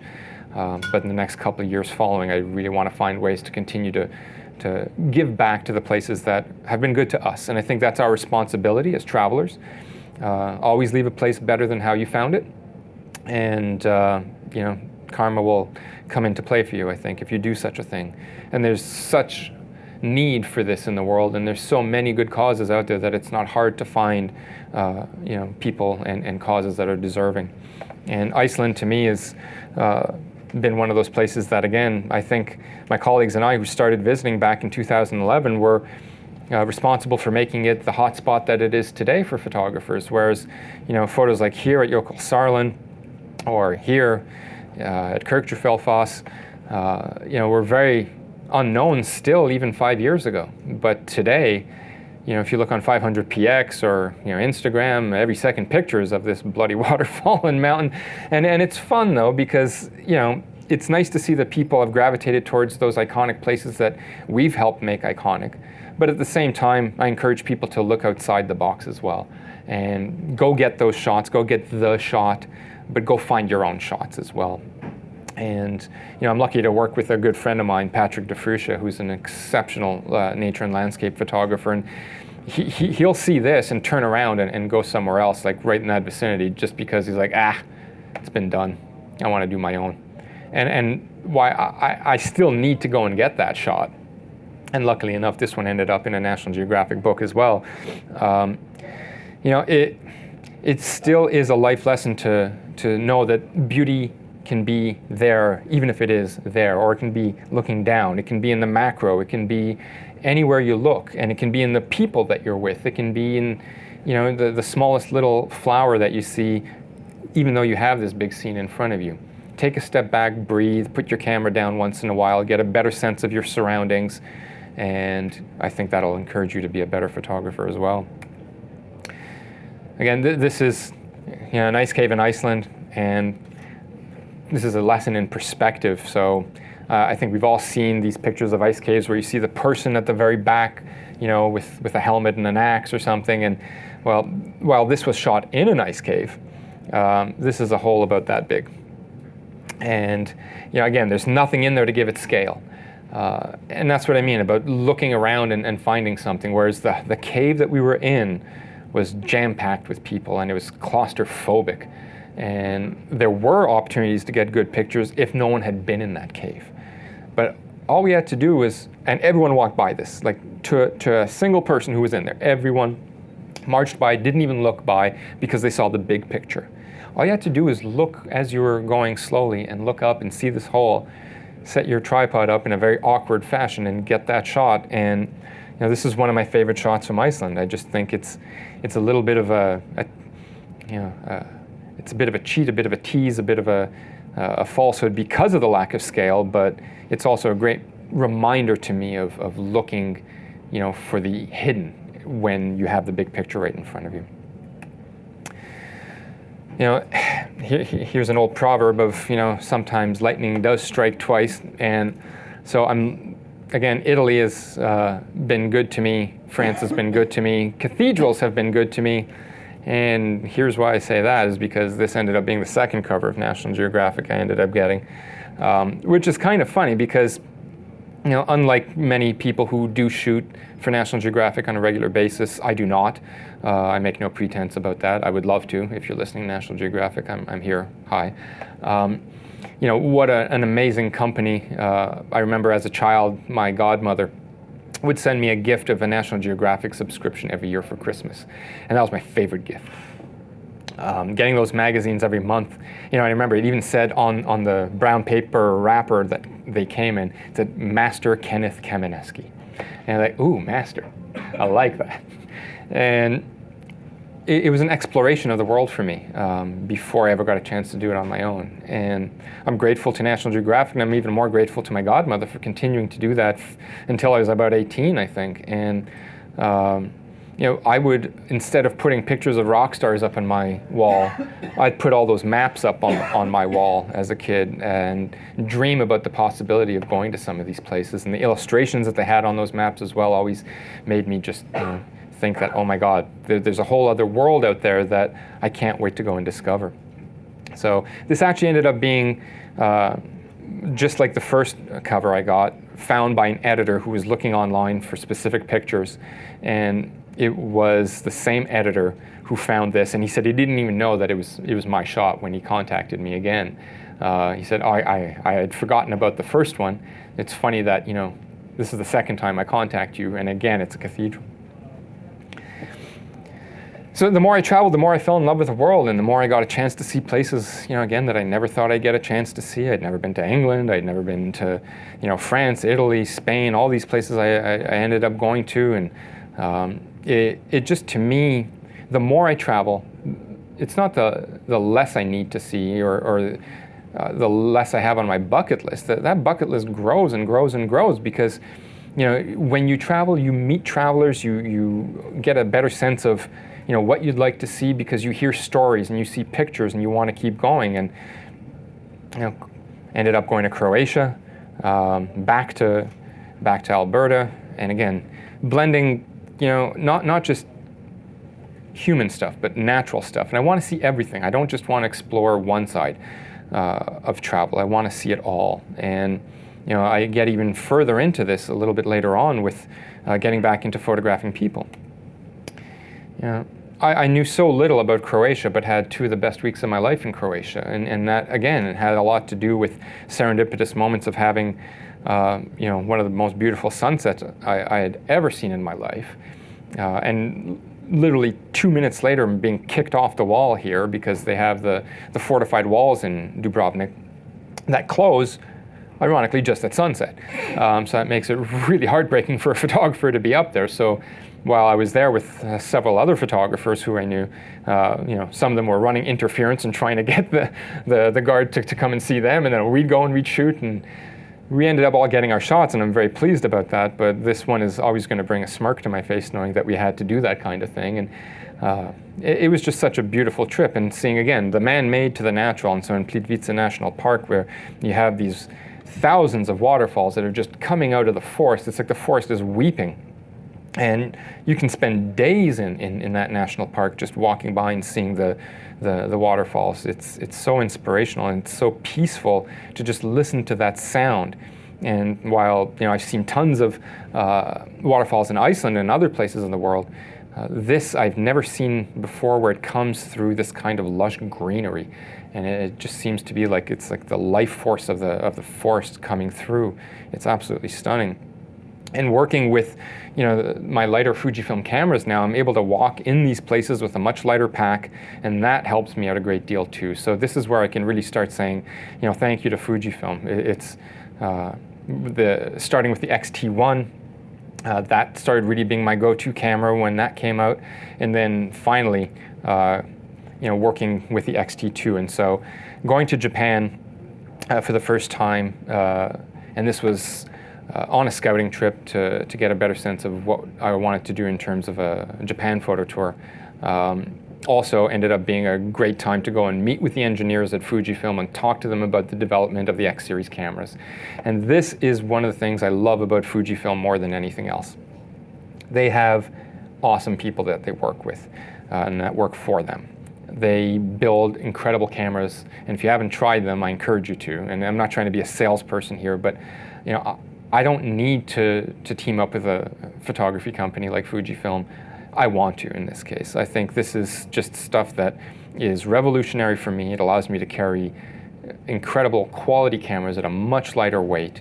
And I just don't see the point in carrying super heavy gear anymore when I'm traveling, and that I can walk 20, 30 kilometers in a day, and my back is not getting any younger, nor my knees, and that becomes more and more challenging. So even for just having a walk-around camera, would I want to have a big clunky DSLR? No, I think at this point, having something like the X Pro 2 or even an XE 2 or some of their smaller cameras are just perfect for that kind of a purpose, for street photography. But for the pro work that I'm doing in terms of landscape and travel, the X series like the X-T2 now are just absolutely phenomenal. This one was actually taken with an XE2 and one of my favorite shots from Japan. And so during our meetings with Fujifilm and their engineers, we got a chance to really go through like a litany list of wishes and wants and hopes for the next incarnations of the cameras. And here's what happened. This was when the X-T1 was in my bag. When the X-T2 came out, I took it out, popped in the batteries, opened up the menu system, and I started seeing all these things that I had on my list that we had discussed. They listened. That's amazing. To me, I think there's so many companies out there that are so big and so arrogant about, we'll do whatever we want and you'll like it, that Fujifilm actually sits and listens. And we have specific things that we want to implement in cameras, whether it's firmware upgrades, and that's one of the cool things about Fujifilm is their firmware always gets upgraded to the point where even like older cameras become compatible with the newer ones, because it's just firmware that needs to be updated. It's the menu system, it's what's possible within the camera. And they'll upgrade it up until the point where they actually can. And so they're really loyal to their customers as much as their customers seeming to be loyal to them today. And that's one of the nice things. It's almost like this Apple cult-like following that Fuji has developed, where people love the ergonomics and the retro feel of the cameras, but at the same time, they love the color fidelity that's produced by the files. They love the JPEGs that can be rendered with all the different film simulations. They love the fact that there's a huge series of lenses that have come out in a very short amount of time. And all of this stuff is super high quality as well. So you're sacrificing basically weight. And I don't know why anyone would want extra weight when you can get that kind of quality in a lighter weight camera. So during the course of the photo tour, here's, again, one of the other places that we get a chance to visit. Japan, for those of you who have not had the chance to go, is just a visual feast for photographers. And again, it goes from the man-made to the natural beauty. And even, we look at Japanese art and we see the finesse and the delicacy of all of that art. And we also see in the calligraphy of the writing how fine and delicate it can be. Well, when you look at the foliage even in Japan, you can see where they get that influence from, because even the leaves seem more delicate and more perfect. And there's just something about the country that there's this harmony, that everywhere you go, that man lives with nature in such respect. It's a little bit like if you're in Tuscany and you see the rolling hills in Chianti and the Valdorcia, and you see how people have built their farmhouses in harmony with nature. They do that in Japan, where they build the temples surrounded by these incredible trees like you see here.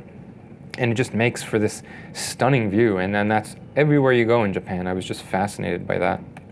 So here we go. That's actually the box that was delivered to me in Japan, and that was my XT2. That was the pre-production model that they gave me to test and give feedback on, and so to get a box with a big X on it with my name on it felt like a secret agent.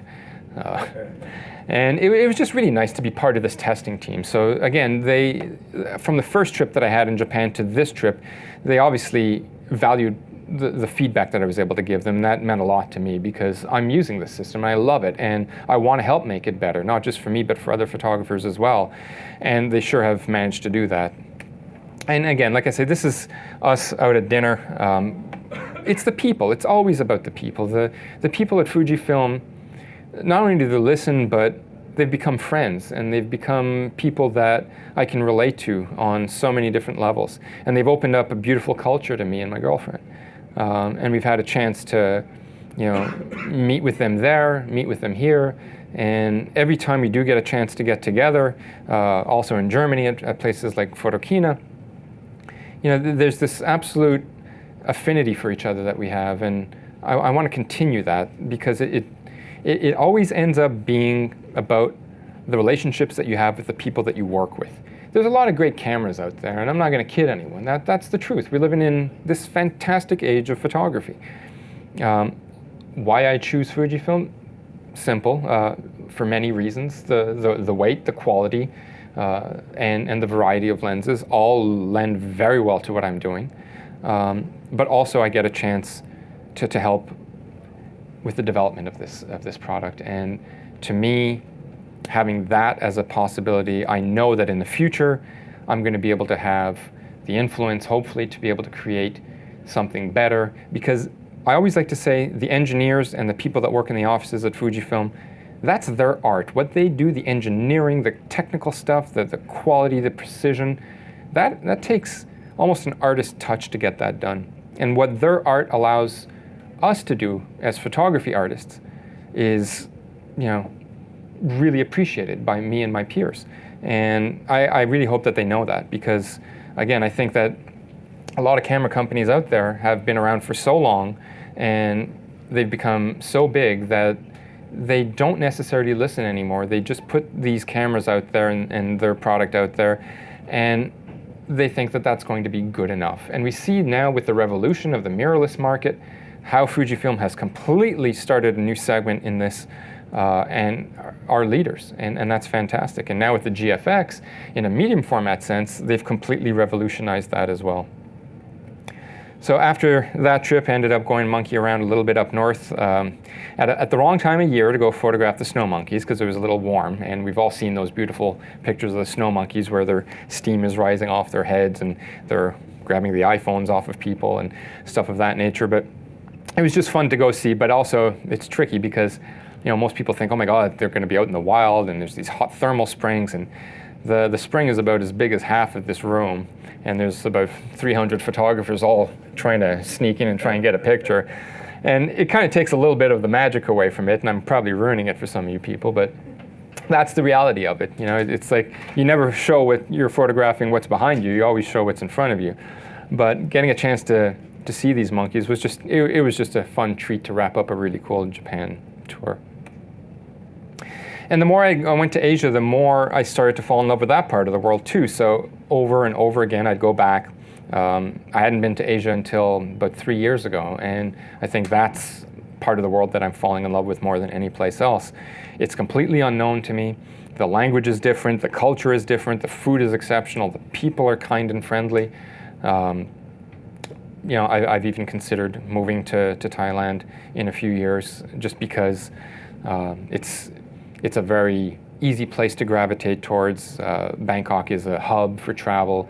It's a very Western, modern city. It's got 11 million people. It's almost as cosmopolitan as any North American or European city, and it's safe and it's a beautiful place to be able to be. And it would also allow me the opportunity to travel all over Asia much easier. So, I still have not been to places that I want to go to, like Mongolia and India, and that would certainly allow me to do so in a much easier sense.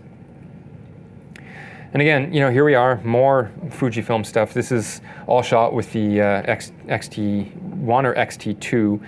And the more of Asia I saw, the more I wanted to go back. It's temples, it's ruins, it's the people, though, that really hit me. And I'll tell you why. Because when you go to places like Myanmar and Vietnam, and you start to see these people, and you start to see that they're still wearing the clothes that they would have worn 50 years ago, 100 years ago, 200 years ago. And they're true to their faith. They're true to the way they've lived for so long. We sometimes look at them and go, oh, I feel sorry for them. They don't have very much. But they're happy.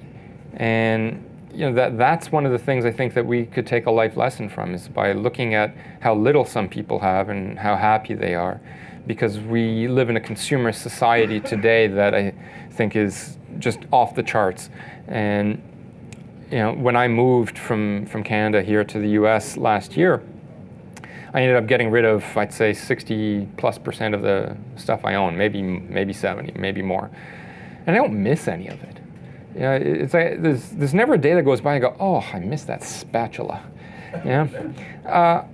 Even furniture, bigger things that I used on a regular basis. There's other chairs. There's other places that have the same kinds of things that I had, and the more stuff you have, the more your stuff owns you. And I'd go through, places like Vietnam and meet people who would invite us into their homes and allow us to have tea with them, or here at this woman's home, they came by with sweet potatoes. And they were just like hot sweet potatoes, and here, have one. And it's like, you're just eating it like that. And they're like, okay. And you know what? Everyone was happy with that. The little kids were running around happy as heck that they had a little sweet potato to eat. And that to me is absolutely stunning. And then to be able to get to photograph them.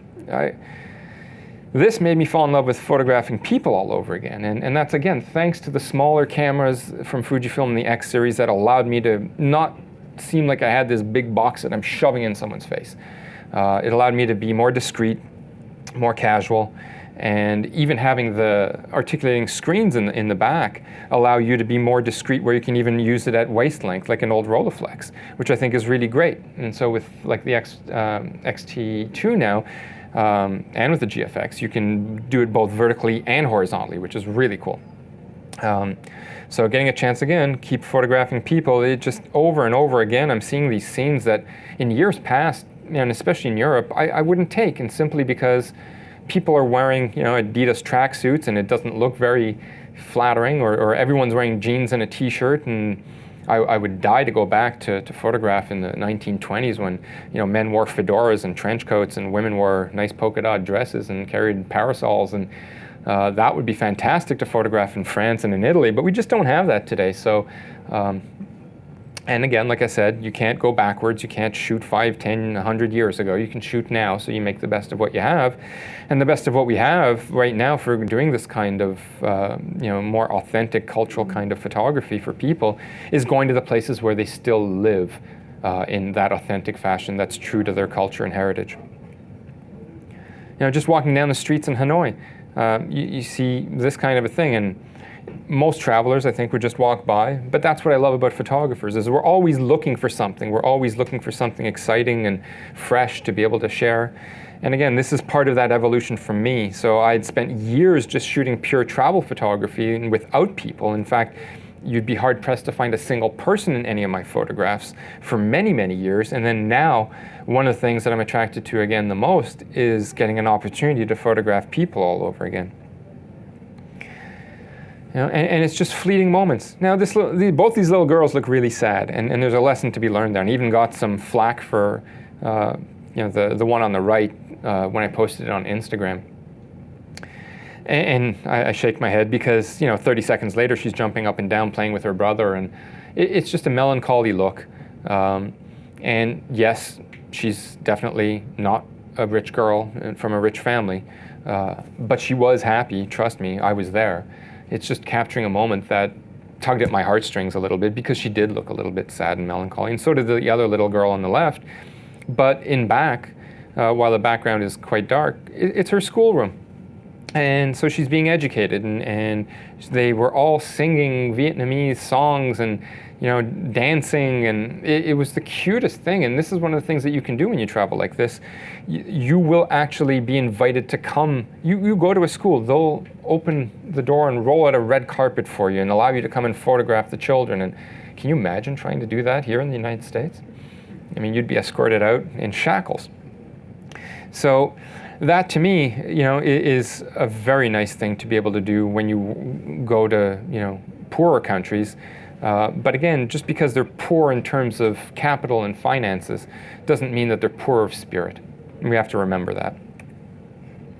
Even going back to Jordan and starting to photograph there again, I'd never considered even photographing the people in Jordan, and that's one of the things I'm really looking forward to, going back there this year again and working on that in a much deeper way and trying to get more of the Bedouin people to pose for me. And it's a challenge to photograph the women in Jordan due to the culture and the Muslim traditions, and especially the Bedouin women. But perhaps with a lot of pleading, begging, and the right connections, we'll be able to get something done there, especially if we can show them some of the quality work that's been done in the past. So this was actually my very first shot with the X-T2. That was last year on my Italy photo tour. That's the very first place that we start, which is the Roman Forum at sunrise on the day one of our Italy photo tour. And so I pulled my brand new X-T2 out and was so lucky to be able to have a beautiful sky like this, because I'd been to this location probably 5 times before at the same time of day, at the same time of year, and it's always been either clear blue sky or horribly overcast with no, you know, definition. And we had the sun pop out just at the right moment to give that beautiful sunburst, and timing is everything, and that applies to photography as well. And so, you know, I was really happy to be able to send this one back to Fujifilm, and it ended up being a really nice ad for the X-T2. So I was very pleased to see that. You know the lens? Pardon me? The lens, you know what lens you use? That was the 10-24. Yeah, that's just one of my absolute all-time favorite lenses, period, any manufacturer. And you'd think like, oh, you know, it's not even like one of their higher series lenses, but my God, it's just such a phenomenal lens to use. The only thing I wish on that one is that it would be weather sealed, but even shooting in inclement weather, and I have with it for years now, I've never had a problem. And I know, according to the Fujifilm roadmap for lenses, if you're familiar with that, they're one of the only companies that actually posts their roadmap for lenses online for people to see what's coming up next. So there's no real big secrets about what's coming up next. There's just anticipation and excitement. So one of them that's coming out early next year is going to be a super wide angle zoom, which I'm terribly excited about. So this is going to be something, especially for people like me who do nature and landscape and you know, big wide scenes. That's gonna really be nice, and it'll probably be a you know, a 2.8 or something like that as well, which is really exciting. As I was saying, getting places to yourself. Here you go. That's one of them, and it's a great example of finding a way to be able to get these places to yourself. This was Blue Hour. This was shot on one of the tours. So I have a lineup of about 10 other people standing next to me, all taking the same shot. But you know, everyone interprets it in their own way, and everyone gets a chance to have possibly, you know, a bit of a different sky and a different way of post-processing it. And that's one of the cool things that we get a chance to do too on our tours. It's not just you know, going and photographing and sticking a camera in front of your face at all times. It really is a matter of allowing people to have that life experience that they're never going to forget. And you know, we make sure that we go to exceptional restaurants, we take people to wineries, we take them to the best museums, we do cultural visits, we go and have archaeologists, you know, give us tours of the Colosseum and the Roman Forum. We have art history majors take us to the Uffizi and the Accademia in Florence and talk to us about, you know, Giotto and Caravaggio and Michelangelo, and I'm naming Ninja Turtles now, but it's fantastic. It's just amazing to be able to get the insight. And we do the same thing whether we're in Japan or any other place. We always work with local guides to be able to make sure that the stories that are told are part of what we're learning, so that those photographs that you do end up taking on these tours actually mean something to you, and you'll have a better idea and a sense of what you've seen and where you visited, and hopefully that'll encourage you to go to the next place, and hopefully that next place will be another tour with me. So One of the biggest changes in my life to date, again, is going to be the change of moving to a new country, and that was last year. And so I'm very pleased to now be living in Connecticut, not too far from New York, and get a chance to come here on a regular basis to New York, which is most likely my favorite city of all time. And it's a dream come true to be able to take a step forward in my career, and not just in my career, but in my personal life as well. It means an awful lot to me to have been welcomed by the government here and have a permanent visa now, and it's a huge life change, and it's been extremely rewarding since I've been here. And here's one of the more touching photos that I was able to take since being here. And I've always wanted to be here, at least on September 11th at one point, to be able to see the beautiful tribute, the lights that they put up each year. And I just wanted to pay homage to the people that perished that day, and that I had a lot of friends when I woke up that day and saw the news and what was happening. I had a lot of friends who lived in New York, and I'm getting goosebumps just thinking about it right now. Of where were they? Were they okay? And waiting hours and maybe even a day or two to hear from some of them. And this looking back on this. What a wonderful tribute that to make something so beautiful out of such a tragedy really represents to me what the American spirit is all about. And so that to me is kind of the epitome of America. And I know that there's a lot of political division right now in this country, but there should be also a lot of reasons why people stand together and remember the good things and how fortunate people are to be living in such a beautiful place and to be living with such wonderful neighbors. That to me is also something that I'd like to be able to do when I take photos, is celebrate the beauty and the good things that exist in this world, because we are bombarded with the negative. I'm just going to talk to you a little bit about this baby now, which is the new GFX from Fujifilm. Now, I was very lucky. A couple of weeks ago, I was sitting at the offices of Fujifilm just outside of New York here in White Plains, and was telling my colleagues there that, well, I'm going to Norway in 2 days, and I know this is a big ask, but any chance that I could get a GFX to take with me? Well, as luck would have it, yes, they were able to get me one. And so I walked out of there with a nice sealed suitcase with a GFX and all the lenses in it, but I only took the one lens with me. I wanted to keep myself limited to one. I'm looking forward to the day when they come out with the 23mm, because that's going to be my go-to lens for this kind of work. But I was working with the 32-64 here, and that worked out just fine, because I think it's a challenge sometimes. If you give yourself one camera, one lens to work with only, what can you come up with? And again, there's beauty everywhere you look in the world. So it's not just the camera that allows you to have that inspiration to do something that pushes you to do some of the best work that you've done in a long time. And I think what happened in Norway was exactly that. Was it the camera? Yes, in many ways, because when I'm looking at this on my screen, the sharpness, the detail, the richness, everything that came from these files just blew my mind. Now, I've worked with the 50 megapixel DSLR as well, and if you don't know, the GFX is a 51 megapixel camera, and you can't compare pixels to pixels because you're working with a much bigger sensor size. And when the sensor size is bigger, your pixels are bigger. So your images are going to be crisper, you're going to get better color rendition, you're going to get more detail, you'll be able to print bigger. And with the smaller sensors, you're cramming these pixels in to the point where you're sacrificing on things like dynamic range, you're sacrificing in bandings in the shadows, and you're not going to be able to get the same kind of quality as you do from this kind of a medium format camera.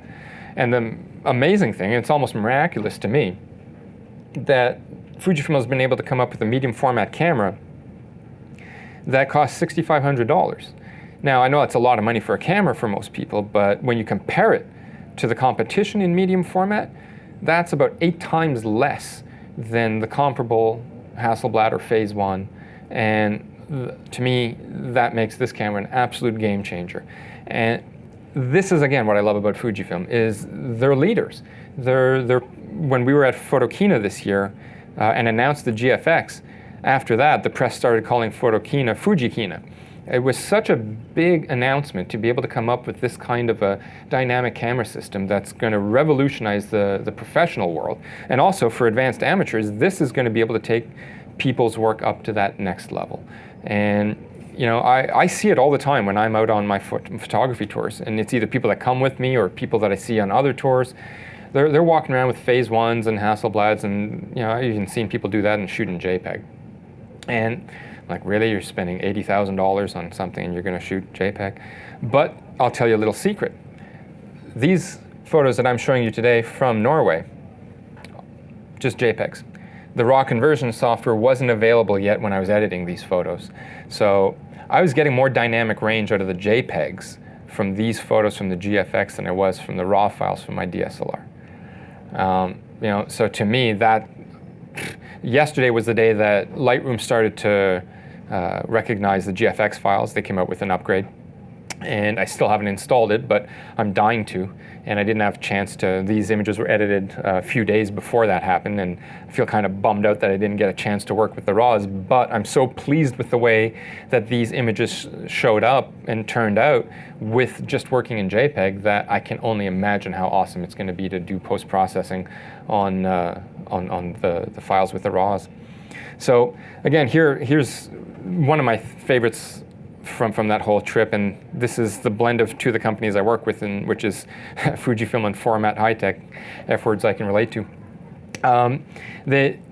The Format High-Tech filters that I used to photograph this scene, this was a 6-stop filter that allowed me to shoot it around, I think, 4 to 6 seconds, or 4 to 8 seconds, and I blended about 6 different frames here to be able to get the images, or to get the water in all the positions that it needed to be. And again, this is where using equipment allows you to elevate your game.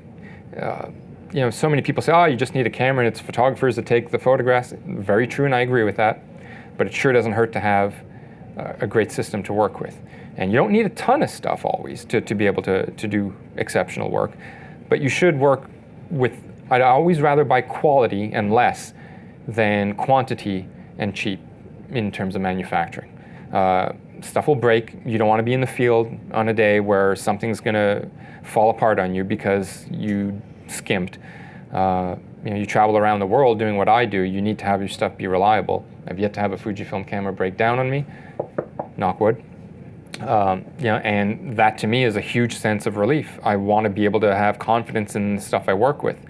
And working with the Format High-Tech filters now, Format a couple of years ago came out with a new version of their neutral density filters called Firecrest, and these are now not plastic or resin filters, they're glass filters.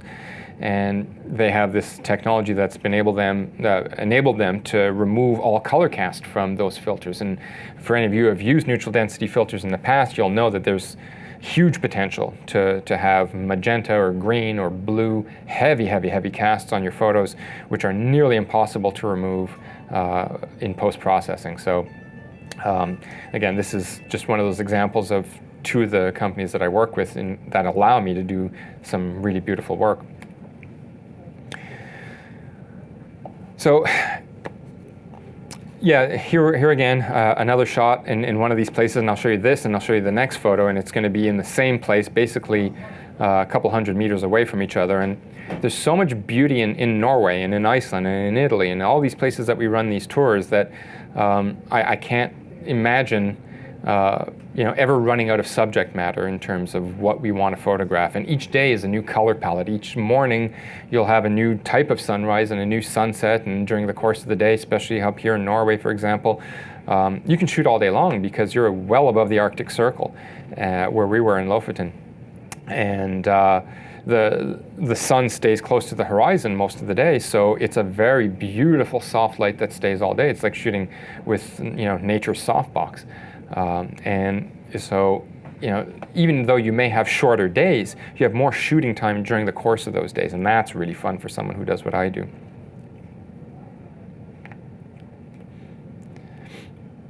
So thanks to using the new gear that I have, I get to explore the world in new ways, and it really does encourage me to step out of the traditional way I shoot, getting new stuff, I need to be able to provide feedback to these companies that I work with, like Fujifilm as well. So I'm trying different things. I'm gonna make mistakes in the field on purpose. I'm gonna push the cameras to the limits. I'm really looking forward to the next time I get the GFX in my hand, because I really want to photograph some people in Asia and get, you know, deep, rich, vibrant colors. I want to get that perfect, you know, I want to see every pore in the skin. I want to see every eyelash, and we're going to be able to see that with these huge sensors now, and to see this stuff printed up in big is going to be really exciting for me as well. So it's a matter of, you know, each time that you get the new gear, each time you get something in your hands that you are testing and trying for a new company, I think it makes you a better photographer as well, because like I said several times during the course of this talk, we're living in a golden age of photography, and it's only getting better. You know, and with new technology like this is going to push what Fujifilm is doing, not just with the X series, but with the GFX series now.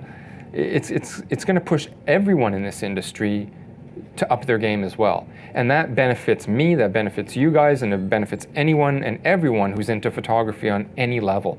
And that's why I do say that this is a golden age, because there is that competition. There's so much good stuff out there, and I'm just thrilled to be able to be a photographer during this time. I'm just going to wrap it up here with a last couple of photos from Norway. And again, I wish you guys could see these blown up gigantically big, because the files are crisp and sharp and the color rendition is so perfect. And again, these are all JPEGs, and we have to remember that. I almost don't want to go back and edit these in the RAW, because I don't think they need to be. That's how good these JPEGs were, and I was biting my lip thinking, oh my god, I'm going to have a presentation, and I'm going to have to write a review, and it's only going to be JPEGs. And now I'm kind of happy that that was the case, because now I can actually go back and redo these, and I don't know if I can even redo them as good, because I'm so happy with the way these turned out and how the color looks and how the blendings have you know, been put together. And I don't see that I need more shadow detail. I don't see that I need more, you know, detail in the highlights. Everything just worked out so nicely, and this is where, again, gear comes in. Good gear allows you to do that. You know, lesser valued gear or things with less range are going to prevent you from doing the kind of work that you do, but work to your strengths. Find out what kind of things you need in order to be able to do the kind of photography that you want to do, and don't overdo it. So, you know, I'm not a technical guy when it comes to this kind of stuff and equipment and all that to a great degree, but, you know, some of the things on the GFX that I really loved were the fact that you could have this incredible extended range in ISO on a medium format camera. And anyone who's ever worked with the competition knows that above 400 ISO on medium format cameras, you're getting really noisy pictures, and there's just no use in attempting anything over 400 ISO. And here we're talking about going into like 104,000 ISO, which is just mind-boggling, you know. So that's one of the things to me that is revolutionary about this, also being a much less expensive medium format system that I think many more people are going to be able to relate to. Having the bigger pixels, like I said, is going to be huge, not just for, you know, the sharpness and the quality of that, but for when you want to print these things big too. Everyone, you know, who takes beautiful photos wants to enlarge them, and if you see a 6 to 10 foot print and you see it's all noisy, it can be really disappointing. But with something like this, I think we're looking at just exceptional quality in terms of fine art printing. Finally, also a camera that allows you to shoot over 30 seconds without being in B or needing an intervalometer. And I'm thrilled about that, because I do a lot of long exposure stuff because I shoot with filters. And I think this, you can go up to 30 minutes. And I just don't understand why other companies don't do this. It's like, it's a firmware thing. It should just be in every single camera that you can do something as simple as shoot past 30 seconds. But yet, Fujifilm is the first company that I know of that's doing this in their cameras. And I'm really looking forward to them doing that in the X series of cameras as well, and I hope they're listening when I say this. You know, this really is going to be a revolutionary camera for so many people. There's 3 lenses that are coming out right about now, along with the launch of the camera, and then 3 more at the end of the year. And to me, the one I'm most excited about, like I said, was the 23 millimeter. It's going to be a nice wide-angle lens that's going to allow me to continue to do the kind of work that I do. But even not getting the widest of lenses, again, pushed me to think a little bit tighter, and I'm very happy with the results I'm seeing from this. And I'm working with a zoom lens, not a prime, so it gave me a little bit more versatility in terms of what I could focus on and concentrate on. And when we're talking about even crop factors on these things, when we're working with the different crop factors, even reducing the size of the frame, of photo that you're still getting an incredibly high megapixel count. And that's, again, going to allow you to, especially for pros who need panorama shots or who need, magazine perfect layouts, all of these images end up getting cropped, and that can hurt when you're shooting a smaller sensor size. So all of that stuff ends up being a real bonus for this GFX system. So for the last few years now, this has been my major go-to gear. I'm using the X Pro 2 and the XT2. I'm using the 10 to 24 and all the other beautiful lenses that we see here from Fujifilm. The 100 to 400 has been something that I've just absolutely adored working with too, and has allowed me to start seeing the world in a bit of a different way.